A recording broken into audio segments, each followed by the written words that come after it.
Hi everybody, welcome to Hydro Aquatics. We're located in Dania Beach, Florida, and we just went through Hurricane Irma, and we thought it might be helpful to everyone to go over some of the preparations we made and the things we had to do to make sure that our livestock survived as well as we could. So we wanted to go over some of the different issues that can affect the tank when you lose power or the temperature variations that can happen. In this particular case, we weren't really sure what was going to happen with Irma, where it was going to strike, pretty much up until the day before it hit the area. So we had to take precautions to make sure that we had a steady source of power. We had to make sure that the temperature didn't vary too much. And we also had to make sure that the water was moving.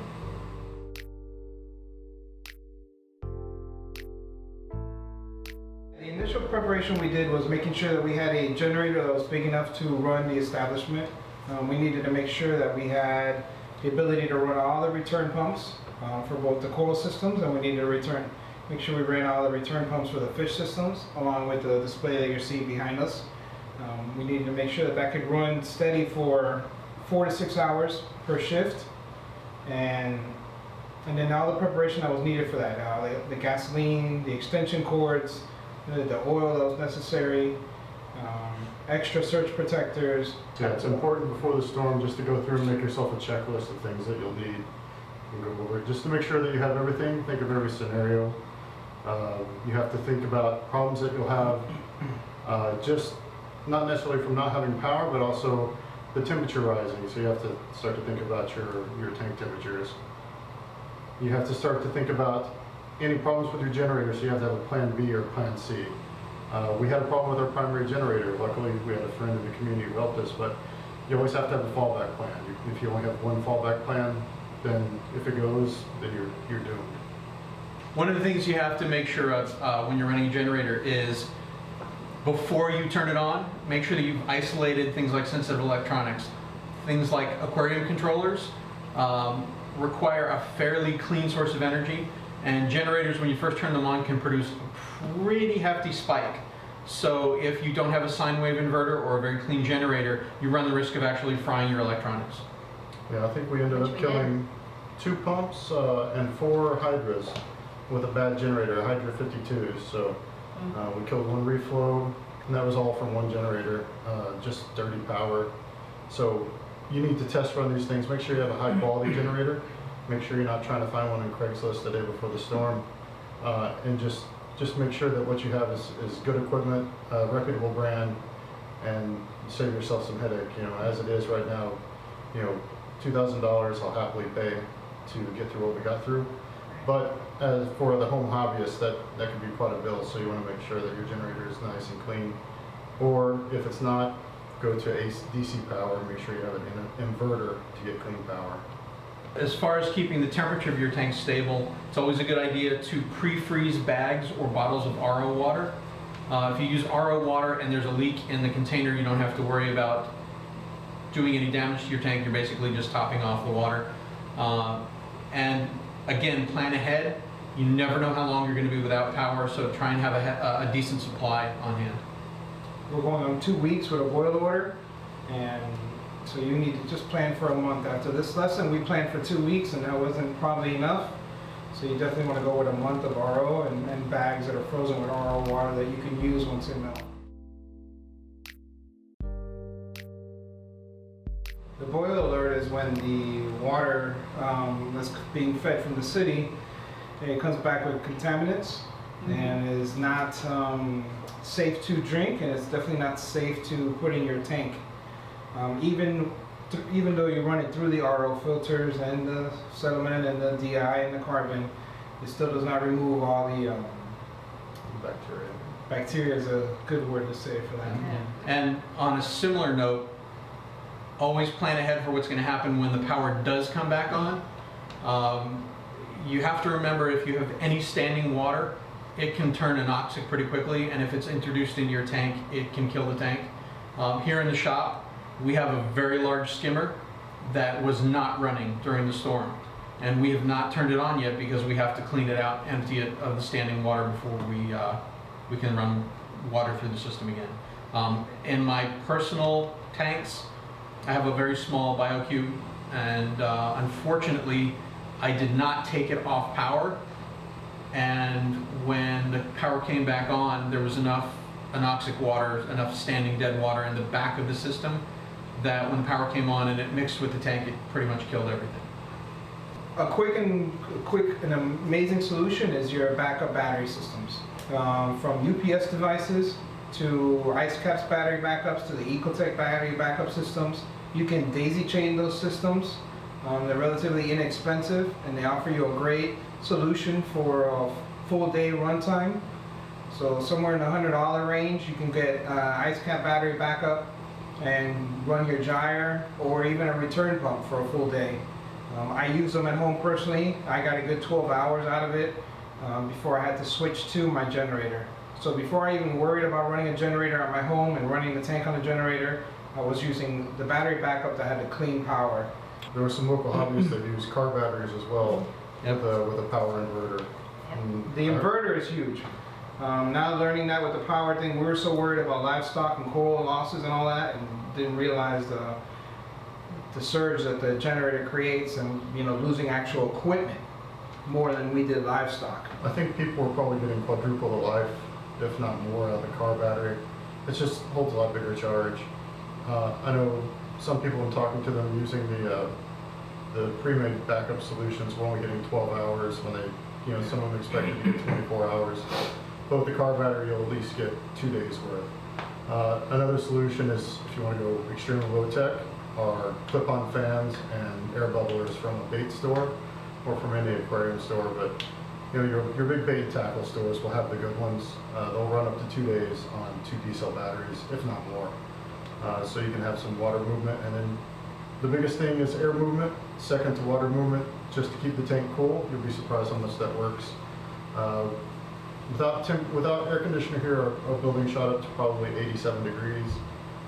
Just using evaporative cooling, we're able to keep the tanks at 79 degrees. And that's just blowing air across the top of the water. You can do that at your house relatively easily. Battery powered fan and a battery powered bubbler. For a tank, I would say anywhere 75 gallons and under would get you through the storm for at least 2 to 3 days.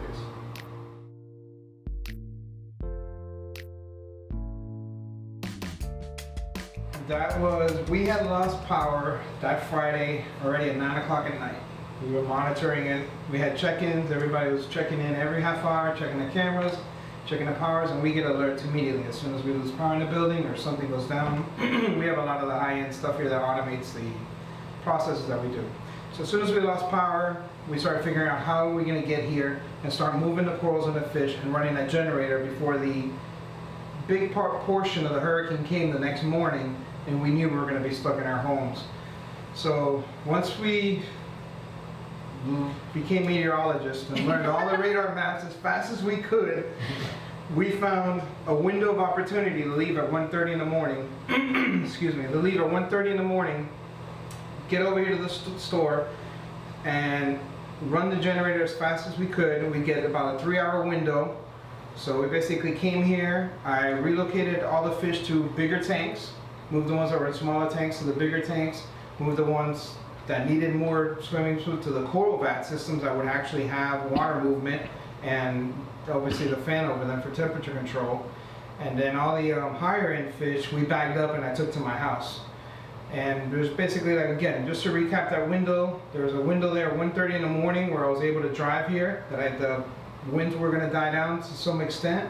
And then at 5:30 in the morning, there was a little open feeder van that was green instead of yellow or red on the radar that was able to get me back home. And the last 10 minutes of the drive were probably the scariest part of the drive, getting to the house. I was obviously at the tail end of running out of time, but I made it home safely, got all the fish acclimated, and then I lost power an hour later at home. But I had battery backup systems, I was prepared. I had plenty of RO, I had frozen bags of RO to keep the temperature controlled. I had batteries, I had a fan at home, so I wasn't concerned about the fish, and I had the Ice Cap battery backup system I kept on running. That ran me all day till about 3 in the afternoon. And then I had an extra UPS that I ran again later. I let the system turn off for about 3 hours. Then I ran the UPS for a little longer just to give it some circulation. And then finally around 9 o'clock at night, once we were able to just just look outside, you quickly turned on the generator, got everything full blown turned on.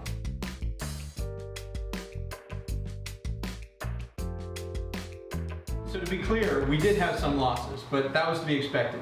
When you have high-end SPS, which are generally a little bit more sensitive to things like temperature change, changes in flow and lighting, you're going to expect to lose something.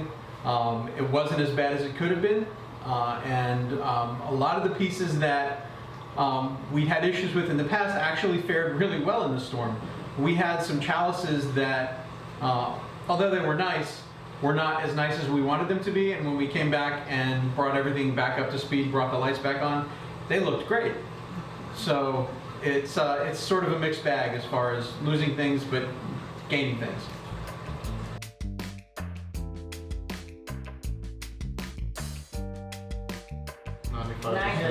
Around 95%, yeah. Yep, Yeah. if not higher.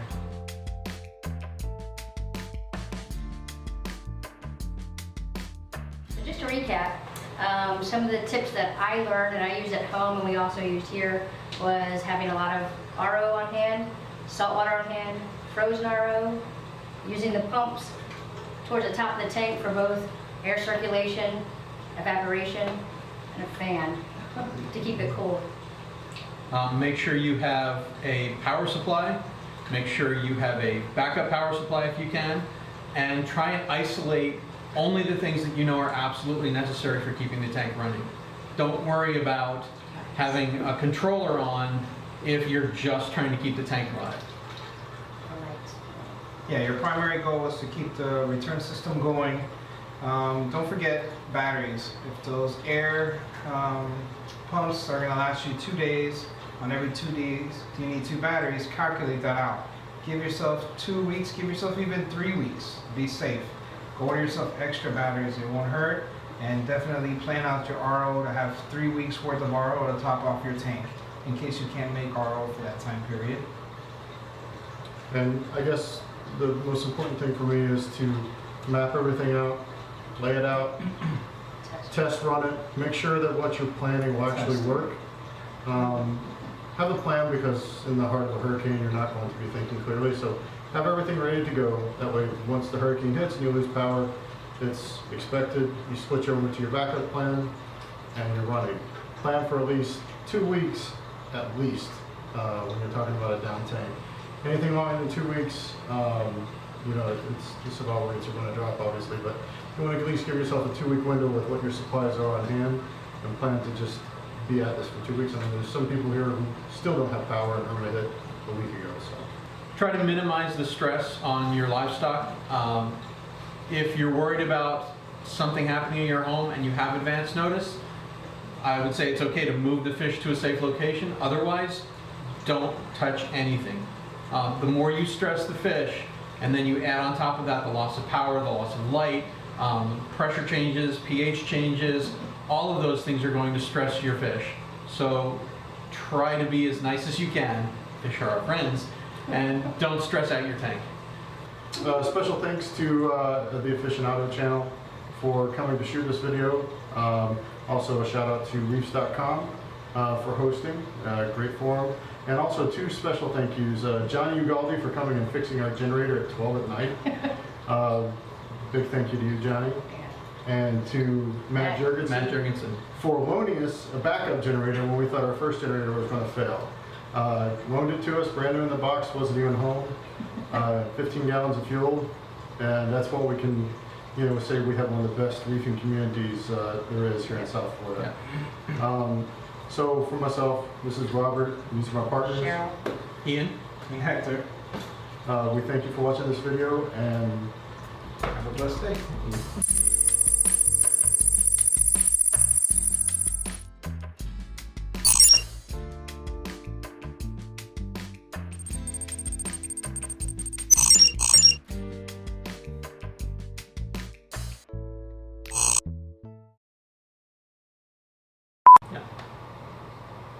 Hi everybody, this is Hydroaquatics. Hang on a second. Everything I just wanted to say went out of my head, sorry. That engine turned on. Yeah, exactly. I was like, shit, are we allowed to say? I went from a Ferrari to a Volkswagen. You got enough tape there? Yeah, man. Yep. Alright, we're going. Okay, hang on. All right. That's not so easy, huh? How about if we're not standing? No, It doesn't help, but it's not blowing in bad. my ear. Oh my gosh. I feel like Chris Pratt all of a sudden. Yeah, go like that. You got that on video, right? That's Yep. bloopers for later. Hi everybody, welcome to Hydroaquatics. We wanted to do a quick shit, I forgot the location, sorry. All right, hang on. All Get right. your hand off my ass. It's keeping you focused. Keeping you focused. Turn out the AC. Oh. Hello, Cheryl has such a bubble butt. Oh man, You ever felt Ian's bubble butt? I got some meat back there. It was like your bubbles coming out the mouth. Oh, you guys gonna love the bloopers. Absolutely. Um,